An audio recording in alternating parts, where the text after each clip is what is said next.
There is a job in the world where you are required to step in front of a bullet meant for someone else, not as a last resort, not as a heroic choice made in the moment, as a decision you made before you ever took the job, before you ever met the person you protect, before you knew their name, before you knew their face.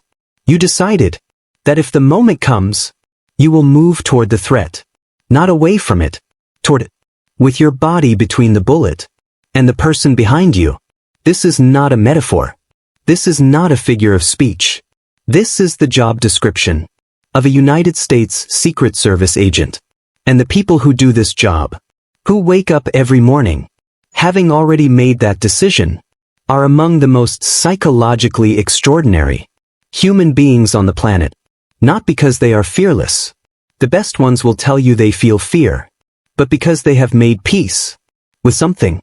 Most people spend their entire lives refusing to think about. This is your life as a Secret Service agent. Most people think they know what the Secret Service does. They've seen the movies. The agents in black suits, with earpieces and sunglasses, running alongside the presidential limousine, scanning crowds, looking serious. That part is real. What most people don't know is everything else. The Secret Service was not created to protect the president. It was created in 1865 to combat counterfeit currency, which at the time accounted for nearly half of all money in circulation. Presidential protection was added to their mission only after the assassination of President William McKinley in 1901. 3 presidents had already been assassinated before the government decided that maybe someone should be protecting them. Today, the Secret Service protects the president and vice president, their families, former presidents, major presidential candidates, and visiting heads of state. At any given moment, there are Secret Service agents in more than a dozen countries, managing more than a dozen simultaneous protection details. The agency has approximately 3,500 agents, which sounds like a lot until you understand the scope of what they are managing, because protecting the President of the United States is not just about standing near him and looking intimidating. It is a full-time intelligence operation, a logistics masterpiece, a psychological endurance test, and it begins long before the president ever arrives anywhere. To become a Secret Service agent, you must first survive one of the most thorough hiring processes in federal law enforcement. It begins with an application that triggers a background investigation, so comprehensive that investigators will speak to people from every chapter of your life: childhood friends, college roommates, former employers, neighbors from addresses you lived at 10 years ago. Every financial decision you have ever made is examined. Every relationship, every foreign contact, every social media post, going back years. The polygraph examination, those questions that most people have never been asked in their lives. And then, the psychological evaluation, not a standard personality assessment, a deep clinical evaluation designed to identify specific traits, the ability to suppress ego, the willingness to be invisible, the capacity to protect someone whose politics, personality, or decisions you may personally disagree with. That last point is critical. Secret Service agents protect whoever holds the office, regardless of party, regardless of policy, regardless of personal opinion. An agent who protected President Obama may be assigned to protect President Trump. An agent who protected President Bush may take a bullet for a president whose every decision they oppose. The job is not about the person. It is about the office. And the agents who last in this career are the ones who genuinely understand and accept that distinction. If you survive selection, training begins. Secret Service training takes place at the James J. Rowley Training Center in Maryland. 18 weeks of the most comprehensive protective operations training in the world. Firearms. You will qualify with multiple weapons systems. The standard for Secret Service agents is not just accuracy, it is accuracy under stress, in crowds, in low light, in scenarios where the wrong target means killing an innocent person. Defensive driving. You will learn to operate vehicles at speeds and in maneuvers that most professional drivers would consider impossible. Because if the motorcade comes under attack, the driver of the presidential limousine needs to be the best driver in any situation on Earth. Emergency medicine. Every agent is trained in trauma care. Because if the president is shot, the agent nearest to him may be the only medical professional available for the first critical minutes. And then, the protective intelligence training. This is what separates the Secret Service from every other protective organization in the world. Before the president goes anywhere, Secret Service agents go there first. They assess every building, every rooftop, every sightline, every crowd entry and exit point. They identify every person who might pose a threat. They coordinate with local law enforcement. They establish communication protocols. They identify hospitals. They pre-position medical teams. By the time the president arrives, the Secret Service has already been there. For days, sometimes weeks. The president sees none of this. The public sees none of this. That invisibility, that complete success leaving no trace, is the highest standard the Secret Service holds itself to. Assignment to the Presidential Protection Detail, known as the PPD, is the pinnacle of Secret Service work. Most agents never make it. The competition is intense. The standards are extraordinary. And the life, once you are there, is unlike anything you have experienced before. The president does not sleep without agents nearby, does not eat without the food being checked, does not travel without a motorcade that has been planned with military precision. The presidential limousine, known as the Beast, is among the most protected vehicles ever built.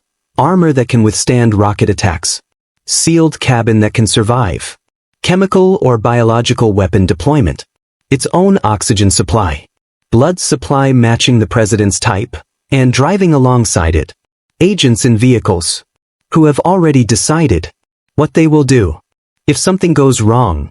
The counter-assault team, the hazmat specialists, the medical personnel, all of them, all of us, exist for one purpose: to ensure that the most important person in the American government survives today, so they can come back tomorrow, and the day after, and the day after that.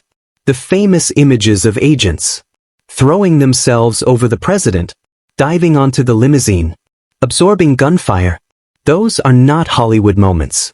Those are the natural result of a decision that was made long before the shot was fired. The decision to move toward, never away. Nobody talks about what this job costs. Not in the way it should be talked about. The hours are extraordinary. When the president travels internationally, you travel. Different time zones, different countries, different threats, different food, different water, different everything, except the job. The job is always the same. Keep him alive. The relationships that suffer are the ones you came home to. A spouse who waits, children who ask why their parent misses another school play, another birthday dinner, another ordinary evening that everyone else takes for granted. Agents describe a particular kind of guilt that accumulates over years. Not guilt about the job. They chose the job. They believe in the job. Guilt about everything the job takes from the people who didn't choose it. The families, the children, the marriages that begin with such promise, and slowly, quietly, become casualties of a career that asks for everything and gives back honor, purpose, and absence. The divorce rate among Secret Service agents is significantly above the national average. The burnout rate is high. The turnover among agents who make it to the detail is driven not by failure, but by the simple mathematics of human endurance. There is only so much a person can give, only so many years of being permanently on, permanently alert, permanently ready to step in front of something that travels faster than thought. And when the reservoir empties, they step aside, and someone else steps forward. March 30th, 1981.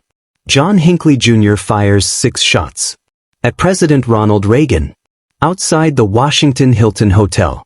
In the chaos, Secret Service agent Tim McCarthy turns to face the shooter. He spreads his body, opens his stance, makes himself as large a target as possible. He is shot in the chest. He does not fall immediately. He stays standing between the shooter and the president for as long as his body allows. This is not training overriding instinct. This is training becoming instinct. The decision to turn toward the gun, the decision to spread his body, the decision to become the target, was made years before that moment, on a day when Tim McCarthy signed his name to a job description and understood what it meant. Every agent who has ever served on a protection detail has had their version of that moment, not necessarily with gunfire. The moment when you realize, this is real. This person's life actually depends on what you do in the next second. Some agents never face a shooter. They protect their principal for years, without a single incident. And they will tell you, that is the goal. That is the win. But every one of them went into every single day, having already made the choice. Prepared, ready, decided, because the moment cannot wait. For the decision must already be made. What kind of person becomes a Secret Service agent? Not the person you might expect. Not the most aggressive. Not the most physically imposing. Not the one who needs to be seen. The best Secret Service agents are almost invisible. They read rooms without being noticed. They identify threats without alerting anyone to the fact that they have identified a threat. They manage the most complex protective scenarios in the world, without the protected person ever feeling the weight of what is happening around them. They have ego. You cannot do this job without confidence, but they have learned to set it aside completely. In service of the mission, they are patient. They are observant. They are calm in ways that look effortless, but are the result of extraordinary training and extraordinary temperament. And they share something, every single one of them, that is almost impossible to explain. To someone who has never done this work, a sense of purpose so complete that the sacrifices it demands feel not like losses, but like choices, freely made, repeatedly confirmed. Every day they put on the suit and the earpiece and stand between everything they have been given and everything the world might take away. Most people will pass a Secret Service agent today and never know it, will walk through a crowd that has already been assessed, evaluated and cleared by people whose names they will never know, will live in a country whose leadership is protected by men and women who have already decided, quietly, completely, finally, that if it comes to it, they will move toward, not away.